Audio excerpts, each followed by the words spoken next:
Chapter 27. Mike Teavee is sent by television.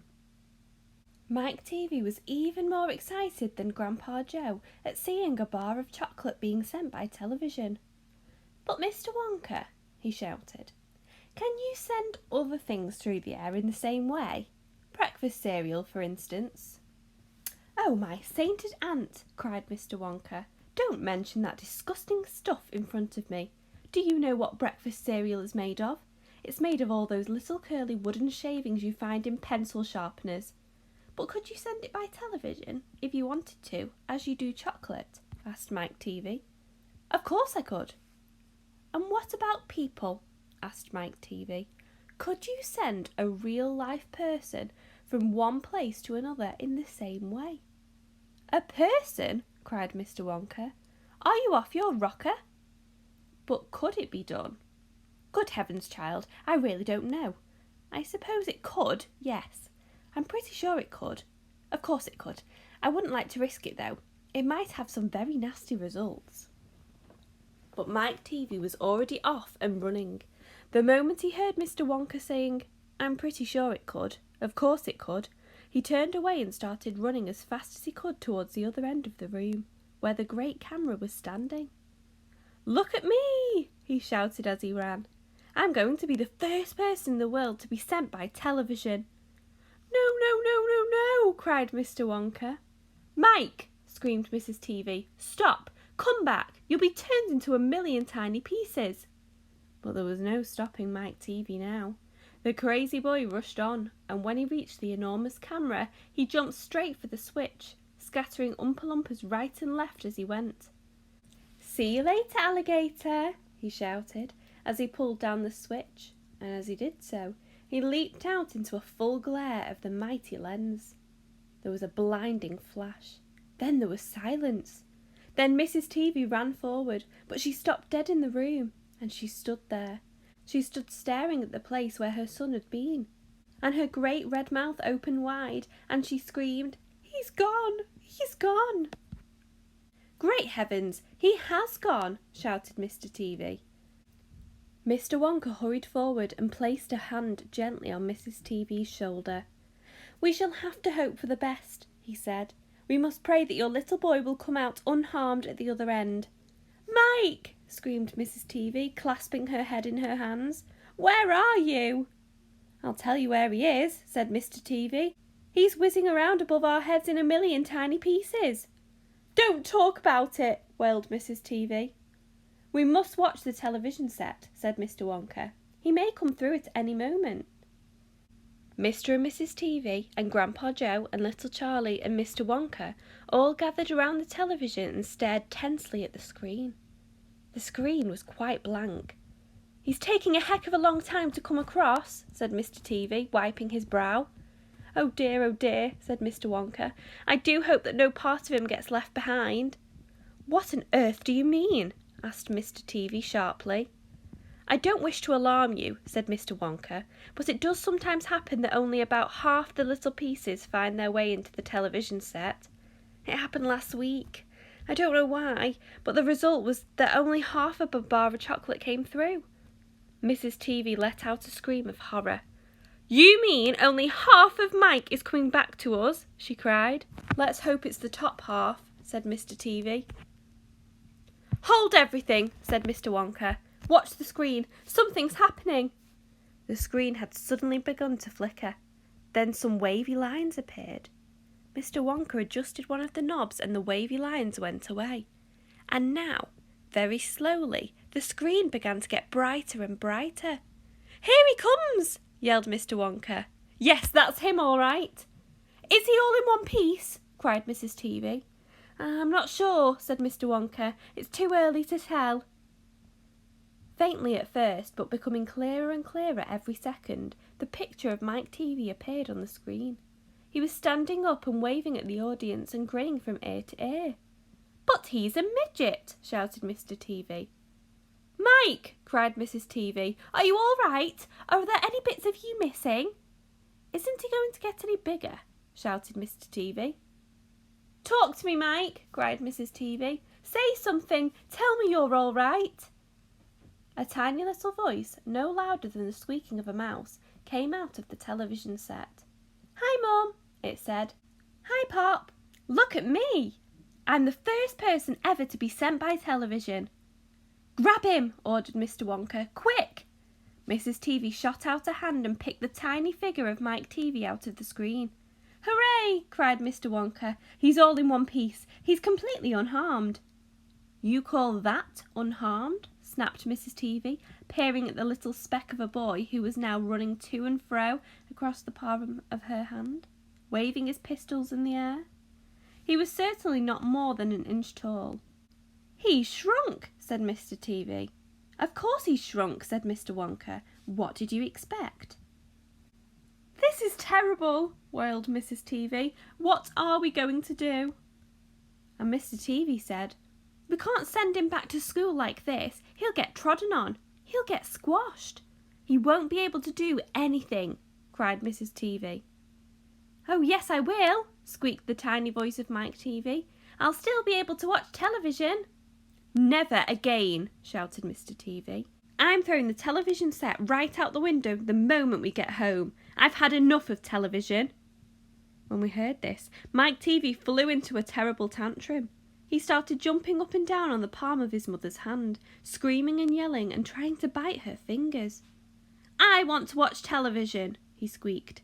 "I want to watch television. I want to watch television. I want to watch television."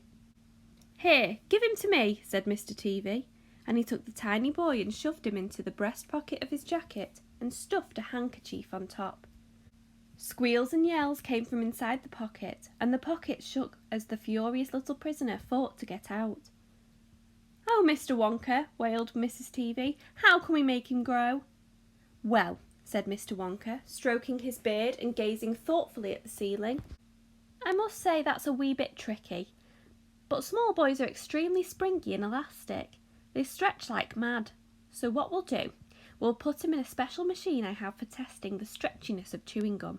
Maybe that'll bring him back to what he was." "Oh, thank you," said Mrs. Teavee. "Don't mention it, dear lady.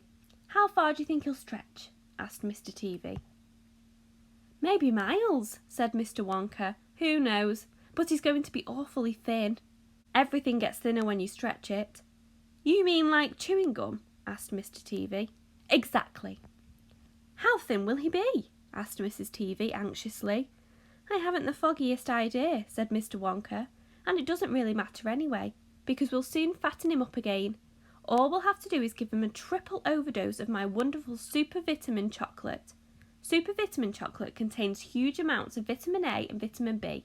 It also contains vitamin C, vitamin D, vitamin E, vitamin F, vitamin G, vitamin I, vitamin J, vitamin K, vitamin L, vitamin M, vitamin N, vitamin O, vitamin P, vitamin Q, vitamin R, vitamin T, vitamin U, vitamin V, vitamin W, vitamin X, vitamin Y, and, believe it or not, vitamin Z. The only two vitamins it doesn't have in it are vitamin S, because it makes you sick, and vitamin H, because it makes you grow horns on the top of your head like a bull. But it does have a very small amount of the rarest and most magical vitamin of them all, vitamin Wonka." "And what will that do to him?" asked Mr. Teavee anxiously. "It'll make his toes grow out until they're as long as his fingers." "Oh no!" cried Mrs. Teavee. "Don't be silly," said Mr. Wonka. "It's most useful. He'll be able to play the piano with his feet." "But Mr. Wonka—" "No arguments, please," said Mr. Wonka. He turned away and clicked his fingers 3 times in the air. An Oompa Loompa appeared immediately and stood beside him. "Follow these orders," said Mr. Wonka, handing the Oompa Loompa a piece of paper on which he had written full instructions. "And you'll find the boy in his father's pocket. Off you go. Goodbye, Mr. Teavee. Goodbye, Mrs. Teavee. And please don't look so worried. They all come out in the wash, you know, every one of them." At the end of the room, the Oompa Loompas around the giant camera were already beating their tiny drums and beginning to jog up and down to the rhythm. "There they go again," said Mr. Wonka. "I'm afraid you can't stop them singing." Little Charlie caught Grandpa Joe's hand, and the two of them stood beside Mr. Wonka in the middle of the long, bright room, listening to the Oompa Loompas, and this is what they sang. "The most important thing we've learned, so far as children are concerned, is never, never, never let them near your television set. Or better still, just don't install the idiotic thing at all. In almost every house we've been, we've watched them gaping at the screen. They loll and slob and lounge about and stare until their eyes pop out. Last week in someone's place we saw a dozen eyeballs on the floor. They sit and stare and sit until they're hypnotised by it. Until they're absolutely drunk with all that shocking ghastly junk. Oh yes, we know it keeps them still. They don't climb out the windowsill. They never fight or kick or punch. They leave you free to cook the lunch and wash the dishes in the sink. But did you ever stop to think? To wonder just exactly what this does to your beloved tot? It rots the senses in the head. It kills imagination dead. It clogs and clutters up the mind. It makes a child so dull and blind. He can no longer understand a fantasy, a fairyland. His brain becomes as soft as cheese. His powers of thinking rust and freeze. He cannot think, he only sees. All right, you cry, all right, you say.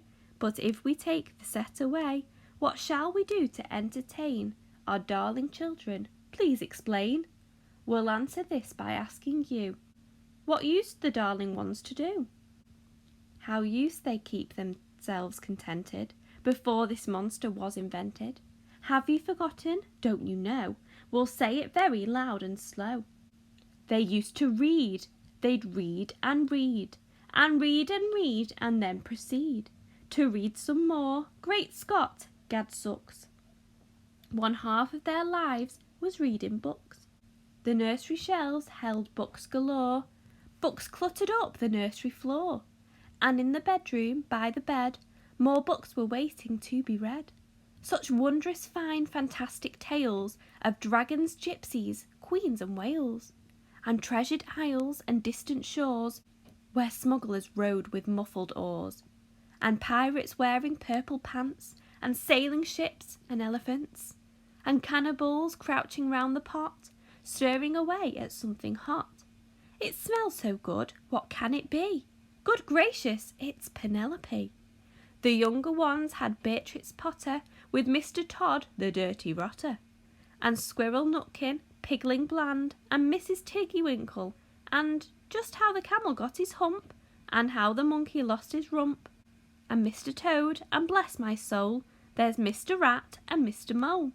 Oh books, what books they used to know, those children living long ago.